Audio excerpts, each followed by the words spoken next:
नमस्कार साथियों। आज के इस सेशन में सभी पीटीआई साथियों का स्वागत है। स्कूल ज्वाइन करने वाले सभी पीटीआई साथियों को पदस्थापन होने पर हार्दिक बधाई और शुभकामनाएं। साथियों, आज हम जिन टॉपिक पर चर्चा करेंगे वो टॉपिक एक बार देखते हैं। टॉपिक नंबर 1, प्रोबेशन में पूर्ण सैलरी नव चयनितों के लिए एक अहम मुद्दा होना चाहिए। टॉपिक नंबर 2, पीटीआई की वेरिफिकेशन लिस्टों से संबंधित चर्चा। पॉइंट नंबर 3, जिन यूनिवर्सिटी की जांच हो गई है वो कौन कौन सी है, बाहरी स्टेट और अपने राजस्थान वाली। पॉइंट नंबर 4, पीटीआई भर्ती 2022 में सभी ओनली काउंसलिंग प्रोविजनल वालों को ज्वाइनिंग कब तक दे देंगे और आचार संहिता का क्या प्रभाव पड़ेगा। पॉइंट नंबर 5, अपात्र कितने कैंडिडेट को किया जा सकता है और वेटिंग कितने तक जा सकती है। पॉइंट नंबर 6, पीटीआई नई भर्ती की संभावना और अन्य महत्वपूर्ण बिंदुओं पर चर्चा। जिसका अब लिस्ट में नाम आएगा उनको क्या क्या आवश्यक दस्तावेज बनाने होंगे स्कूल ज्वाइन करते समय। इन सभी पॉइंट्स के बारे में हम एक एक करके चर्चा करेंगे। अब हम टॉपिक नंबर 1 पर चर्चा करेंगे। प्रोबेशन में पूर्ण सैलरी नव चयनितों के लिए एक अहम मुद्दा होना चाहिए। साथियों, पिछले दिनों में उपेन भाई साहब ने ट्विटर पर प्रोबेशन का बार बार मुद्दा उठाया है। उनके अलावा हमारे कुछ साथियों ने भी ट्विटर पर प्रोबेशन मुक्त राजस्थान का मुद्दा उठाया है। आप देख सकते हो उपेन भाई साहब ने कितनी बार ट्विटर पर मुद्दा उठाया है। हमारे पीटीआई साथी राम चौधरी,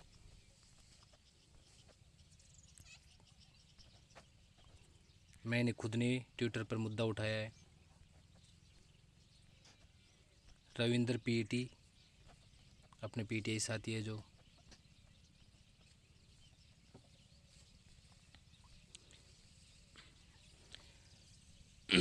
लेकिन कोई भी राजनेता, विधायक, मंत्री इसके लिए शांत है। उन्हें सिर्फ वोट चाहिए, सरकार बनानी है। ऐसे विधायक, मंत्री, राजनेताओं को अवॉइड करो और अब की बार वोट जाति धर्म के आधार पर न करके युवाओं के काम के आधार पर, उन्हें रोजगार देने के आधार पर वोट दो। वोट की चोट उनकी सोई हुई आत्मा को जगा सकती है। उपेन भाई साहब निस्वार्थ युवाओं के लिए दिन रात सचिवालय, कर्मचारी चयन बोर्ड, अजमेर, बीकानेर, शिक्षा संकुल, अदर स्टेट जैसे लखनऊ में गए थे, रैलियां करते हैं, धरना प्रदर्शन करते हैं, सरकार पर दबाव बनाते हैं और युवाओं का काम करवाते हैं। उन्हें कोई भत्ता भी नहीं दिया जाता है, नहीं वो किसी पोस्ट पर है। इसके बावजूद आप लोगों के लिए उन्होंने पिछले 10 दिनों में ट्विटर पर देखो प्रोबेशन का एक अहम मुद्दा उठाया है और साथ ही सभी मांगों के साथ इसे मांग पत्र में भी विशेष रखा है। प्रोबेशन में जो सैलरी मिलती है वह हमें बेसिक ग्रेड पे का 70% मिलती है। साथियों, हमारा ग्रेड पे है 33,700 रुपये। इसका 70% बेसिक पे लगभग यह 23,500-700 रुपये के समथिंग आता है। तो जो हमें प्रोबेशन में मिलेगा वह है 23,700 रुपये मिलेंगे। इसके अलावा डीए, एचआरए, टीए कुछ भी नहीं मिलेगा। लेकिन आप सभी मुद्दा उठाओगे अपने विधायकों के माध्यम से और सरकार तक अपनी बात पहुंचाओगे तो आपको प्रोबेशन में पूर्ण वेतन मिल सकता है। यदि यह मांग मान ली जाती है तो पीटीआई साथियों को कितना पेमेंट मिलेगा साथियों? 23,700 रुपये जो ये बेसिक ग्रेड पे है। इसके अलावा 43% जो स्टैम्प डीए मिल रहा है और 9% एचआरए है। कुल मिला के यह 51%। 33,700 प्लस इसका 51%, तो लगभग यह है 50,000 या 51,000 रुपये मिलते हैं। अब आप देख सकते हो पूर्ण वेतन और प्रोबेशन में मिलने वाले वेतन में लगभग अंतर 25,000 रुपये है। यह अंतर 2 साल में 6 लाख रुपए का हो जाएगा। यदि आपको प्रोबेशन में पूर्ण सैलरी मिलती है तो आपको 6 लाख रुपए अधिक मिलेंगे। साथियों, अब चुनावी माहौल है और आप सभी ग्रुपों में खेलने के बजाय ट्विटर, फेसबुक, इंस्टाग्राम, व्हाट्सएप अन्य सभी सोशल मीडिया के माध्यम से ज़्यादा प्रोबेशन मुक्त राजस्थान की मांग उठाओ।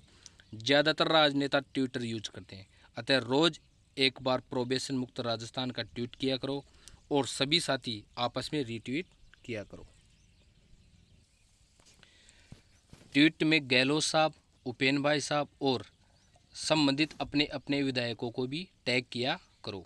सभी जगह प्रोबेशन मुक्त राजस्थान या प्रोबेशन में पूर्ण सैलरी, यही मैसेज जाना चाहिए, जिससे कि सरकार का ध्यान अपनी ओर आकर्षित हो। सरकार के लिए चुनावी माहौल है और इन्हें अपनी सरकार बनानी है, इसलिए अपनी मांग मानने की संभावना है। इसलिए जो अचयनित हुए हैं उन्हें भी मुद्दा उठाना चाहिए, क्योंकि नई भर्तियों के साथ प्रोबेशन फ्री राजस्थान जो किया जाएगा उनमें जो अब असफल हुए हैं उन्हें सफलता कभी न कभी तो ज़रूर मिलेगी। जो तैयारी कर रहे हैं उन्हें सफलता ज़रूर मिलेगी। इसलिए हर युवा को इस मुहिम में भाग लेना चाहिए। अब हम चर्चा करते हैं बिंदु नंबर 2 पर।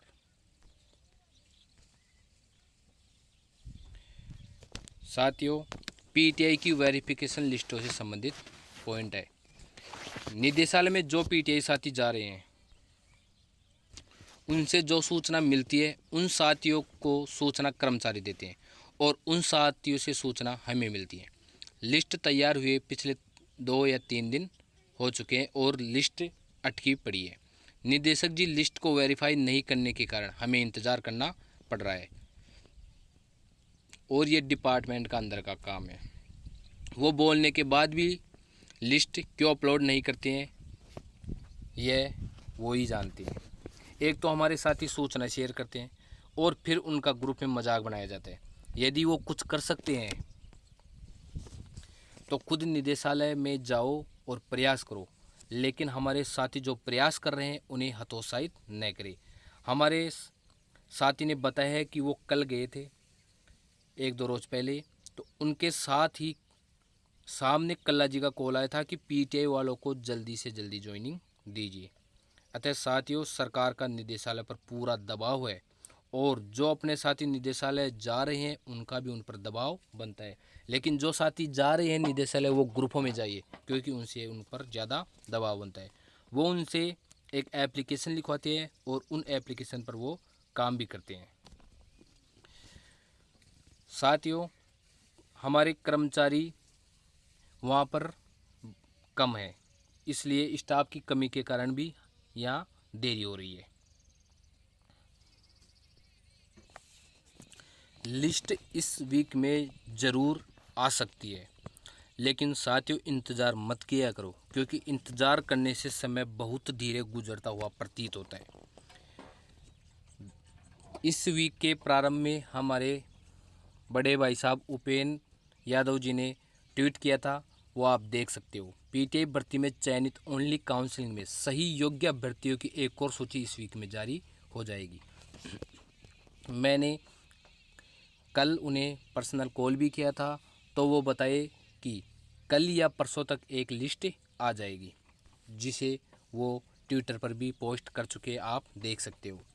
पीटीआई भर्ती में चयनित ओनली काउंसलिंग अभ्यर्थियों में पात्र पाए जाने वाले चयनित अभ्यर्थियों के नियुक्ति आदेश की एक सूची इसी वीक में कल या परसों, मतलब आज या कल तक जारी हो जाएगी और कुछ अभ्यर्थियों की सूची अगले वीक में जारी हो जाएगी। साथियों, निदेशालय में हमारे जो साथी गए थे वो बता रहे थे कि वहाँ पर 3 लिस्टें बनी हुई है। एक लिस्ट में लगभग 550 के समथिंग 546 साथियों की लिस्ट है और 2 लिस्ट छोटी लिस्ट है।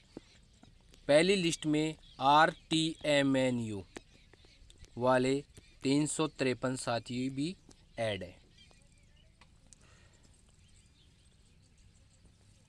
इसलिए आप वेट न कीजिएगा। लिस्ट इसी वीक में आने के पूरे चांस है। कल उपेन भाई साहब ने ये ट्वीट करके भी बताया था। अब देखते हैं साथियों पॉइंट नंबर 3।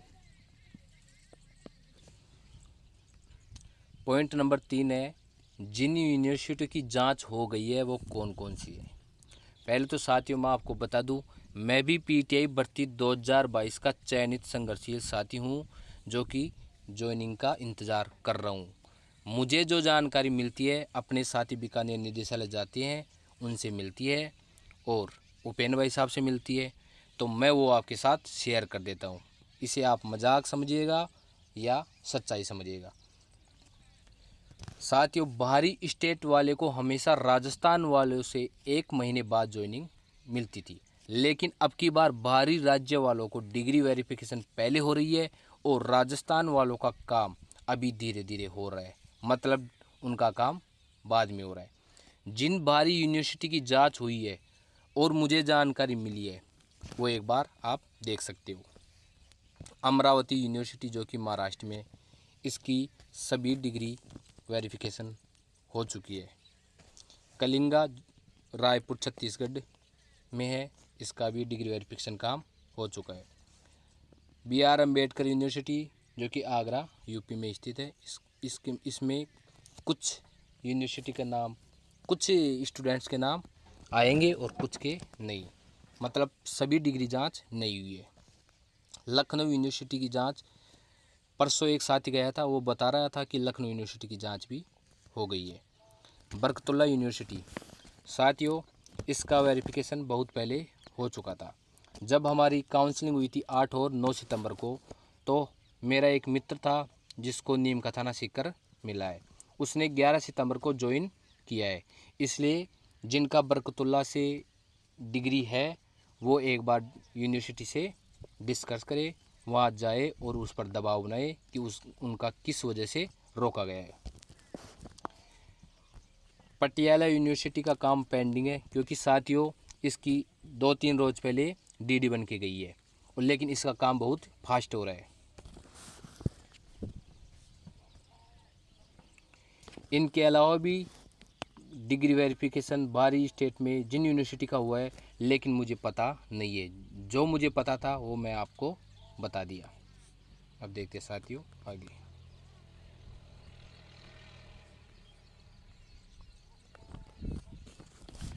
हमारी राजस्थान में जिन यूनिवर्सिटी में जांच चल रही है या हो गई वो एक बार देखते हैं। BN उदयपुर यूनिवर्सिटी की जांच हो रही है।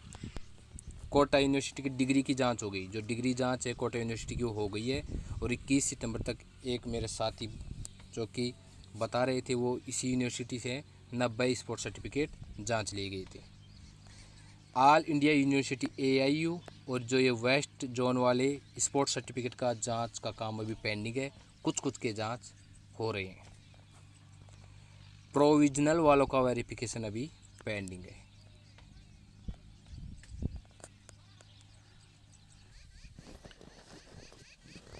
साथियों जो स्टेट वाले कैंडिडेट के स्पोर्ट्स सर्टिफिकेट है, जैसे जैसे फॉर्म जांच का नंबर आ रहा है उनका भी वेरिफिकेशन कर रहे हैं। जवाहर नवोदय वाले कैंडिडेट की भी जांच चल रही है।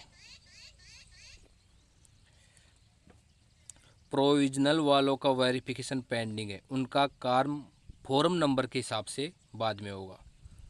अब जो लिस्ट आएगी उनमें बाहरी स्टेट की डिग्री वालों के नाम ज़्यादा होंगे, जो बाहरी स्टेट की डिग्री है उनके नाम ज़्यादा आएंगे।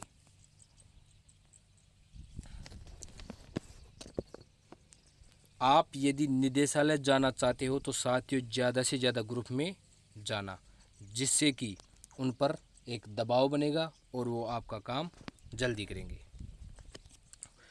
और जो अब लिस्ट आएगी कल या आज, उसमें RTMNU के स्टूडेंट और एक गंगानगर की टाटिया वाली स्टूडेंट, और उसके अलावा जो महाराजा गंगा सिंह के प्रोविजनल वाले साथी है उनका, और भी जो कुछ बाकी है उनके नाम आने के चांस है। टॉपिक नंबर 4, ओनली काउंसलिंग और प्रोविजनल वालों को ज्वाइनिंग कब तक दे देंगे और आचार संहिता का क्या प्रभाव पड़ेगा।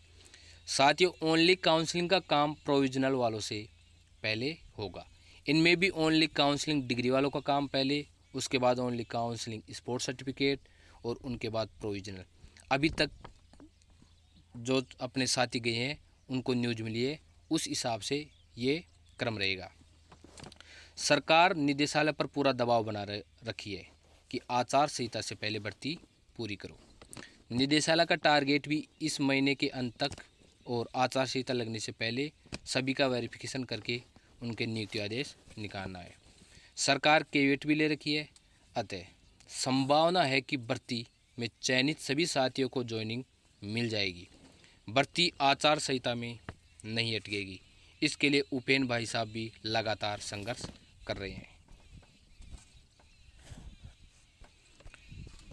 जो अपनी degree verification, sports certificate verification और प्रोविजनल वालों के जो वेरिफिकेशन है उनका क्रम है। पहले ओनली काउंसलिंग डिग्री, उसके बाद ओनली काउंसलिंग स्पोर्ट्स सर्टिफिकेट, उनके बाद प्रोविजनल वाले।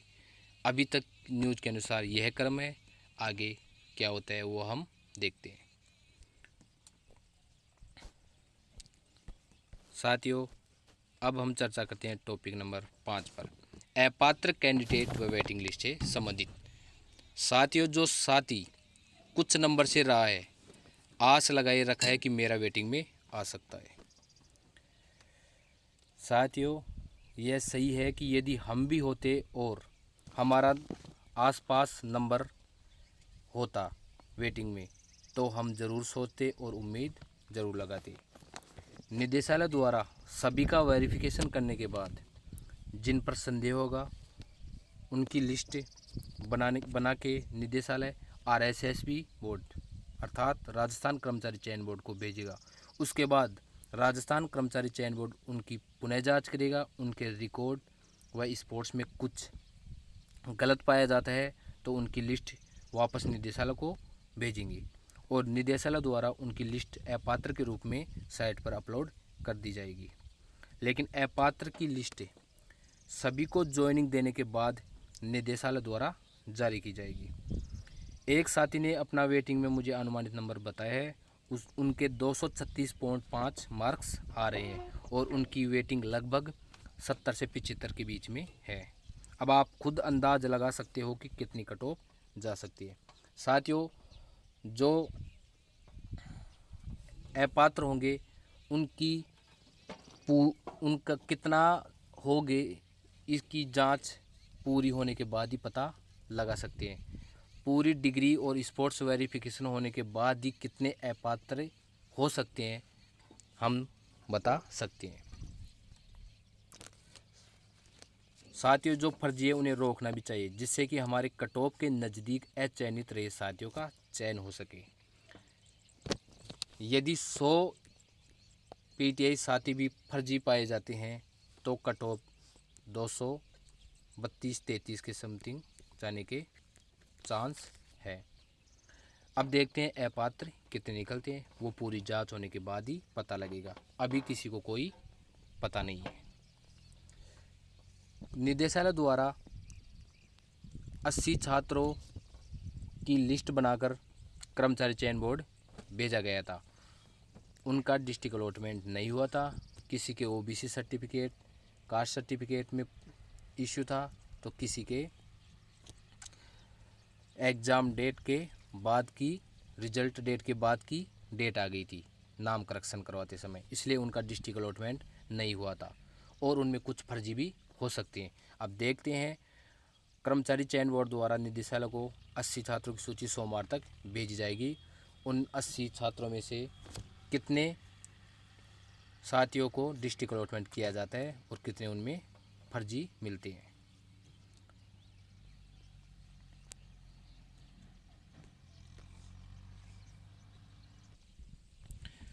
अब देखते हैं साथियों पॉइंट नंबर 6, PTI नई भर्ती की संभावना। साथियों, PTI भर्ती 2022 में जो अभी कंप्लीट हुई है, हो रही है, उसके बाद अब कितने क्या पोस्ट रहती हैं उसके अकॉर्डिंग इस साल तो चांस है नहीं, नई सरकार बनने के बाद आएंगी। तो सभी भर्तियों से संबंधित जो कि पीटीआई में first grade, second grade, third grade से अपडेट पाने के लिए चैनल से जुड़े रहिएगा। मैं आपको यहाँ पर पीटीआई की हर भर्ती की जानकारी दूंगा, साथ ही स्टडी मटेरियल भी आपको अवेलेबल करवा दूंगा। आप चैनल से जुड़े रहिएगा। अब देखते हैं कौन कौन सी और कितनी पदों पर आ सकती है पीटीआई नई भर्ती फर्स्ट ग्रेड। साथियों, फर्स्ट ग्रेड में एक तो आती है स्कूल लेक्चर और एक आती है कॉलेज लेक्चर। स्कूल लेक्चर का एग्ज़ाम लगा हुआ है, इसका रिजल्ट बाकी है, तो इसकी तो संभावना है नहीं। कॉलेज लेक्चर की 247 पोस्ट अभी आरपीएससी ने निकाली है। इसमें क्वालिफ़िकेशन है एमपीएड और साथ में नेट, तो 247 पोस्ट ये। इसके बाद सेकंड ग्रेड साथियों 461 पोस्ट का अभी एग्ज़ाम लगा हुआ है, उसका रिजल्ट बाकी है। संस्कृत डिपार्टमेंट में 114 सीट रिक्त है, इसके लिए बीपीएड क्वालिफ़िकेशन है। तो 114 सीट संस्कृत डिपार्टमेंट में वैकेंट है, इनकी ज़रूर वैकेंसी आएगी। अब ये आचार संहिता लगने से पहले आ जाए तो ठीक है, नहीं तो नेक्स्ट ईयर मतलब नई सरकार तो निकलेगी। अब देखते हैं थर्ड ग्रेड। संस्कृत डिपार्टमेंट में तो है 239 सीट रिक्त है। संस्कृत डिपार्टमेंट में 239 पोस्ट रिक्त है, इनकी वैकेंसी अगली सरकार निकालेगी। थर्ड ग्रेड में 6500 पोस्ट खाली बता रहे हैं और 5500 वैकेंसी ये थी, इनमें से 4300 को ज्वाइनिंग दे चुके और कितने क्या बैकलॉग में जाती है, इनके बाद कितनी क्या वैकेंसी रहेगी वो देखेंगे।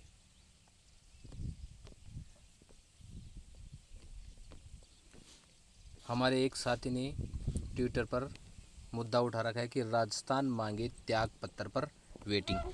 साथियों, इसका मतलब है जो ज्वाइन कर लेते हैं और उनको या तो ऊंची नौकरी मिल जाती है या दूसरे डिपार्टमेंट में जाना चाहते हैं जॉब मिलने के बाद, तो वो छोड़ने पर उनको उनके फिक्स टाइम होना चाहिए, जैसे 3 महीने 6 महीने। उपेंद्र यादव ने भी ये मुद्दा उठाया था कि जो छोड़कर जाने के बाद फिक्स टाइम पीरियड बाद उनका वेटिंग लिस्ट निकालनी चाहिए, जिससे कि अपने साथी नज़दीक कट ऑफ के रहते हैं उनको ज्वाइनिंग दे दी जाए, जिससे कि जो हमारे एचएनई साथी कट ऑफ के पास रहते हैं उनको फ़ायदा मिले।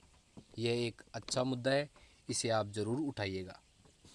राजस्थान मांगे त्यागपत्र पर वेटिंग।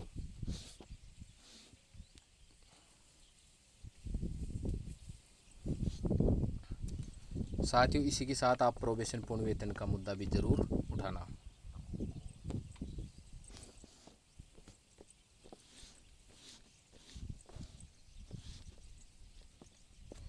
निदेशालय द्वारा लिस्ट डालने के लिए बोलकर नहीं डालने पर नेगेटिव कमेंट करने वालों के लिए रिक्वेस्ट है कि वो लोग खुद प्रयास कर ले और लिस्ट वाली न्यूज़ को अवॉइड कर दिया करो, क्योंकि जो प्रयास कर रहे हैं उन्हें बुरा लगता है और वो हतोत्साहित होते हैं। इसलिए आप अपना संयम बनाए रखा करो। हमारे प्रयास करने वाले सभी साथियों का बहुत ही आभार और धन्यवाद, जो नेगेटिव कमेंट सुनकर भी अपना प्रयास जारी रखते हैं। पीटीआई से संबंधित सभी अपडेट पाने के लिए साथियों चैनल से जुड़े रहिएगा। इसी के साथ एक अन्य सूचना, आप स्कूल को ज्वाइन करते समय आपको क्या आवश्यक दस्तावेज चाहिए, मैंने वीडियो में पहले भी बता दिया है और अब दोबारा एक बार और बता देता हूँ। संस्था प्रधान के नाम एक एप्लीकेशन उस टाइम चाहिए, आपको देनी पड़ेगी। और फार्म भरते समय जो आपने आवेदन किया था या डीवी के समय जो दस्तावेज चाहिए थे उनका एक फ़ोटोकॉपी का सेट और अपने मूल दस्तावेज साथ ले जाना। पुलिस वेरिफिकेशन और मेडिकल हेल्थ सर्टिफिकेट ये नियुक्ति आदेश जारी होने के बाद के चाहिए। वैसे ये 6 महीनों के तक वैलिड होते हैं, लेकिन संस्था प्रधान के ऊपर निर्भर है। ओबीसी सर्टिफिकेट और इनकम सर्टिफिकेट संस्था प्रधान चाहे तो बनवाना पड़ेगा, और यदि वो नहीं मांगता है तो आपको बनाने की ज़रूरत नहीं है। स्पोर्ट्स सर्टिफिकेट का आपने यदि फ़ायदा लिया है तो आप ज़रूर लगाइएगा। यदि आपने फ़ायदा नहीं लिया है, 0 मार्क्स आपने लिया है, तो इसे लगाने की ज़रूरत नहीं है। एफिडेविट क्या क्या बनवाने हैं, जो कि 50 रुपये के शपथ पत्र बनेंगे, वो आप देख सकते हो। दस्तावेज सही होने का शपथ पत्र, विवाहित अविवाहित का शपथ पत्र, दहेज नहीं लेने का शपथ पत्र, संतान संबंधी शपथ पत्र, धूम्रपान संबंधी शपथ पत्र, ये सभी शपथ पत्र बनवाने हैं। ये ओरिजिनल ही संस्था प्रधान को दिए जाएंगे। आपने काउंसिल के समय बनाए हैं और उनकी फ़ोटोकॉपी है तो वो वहाँ पर काम नहीं आएंगे।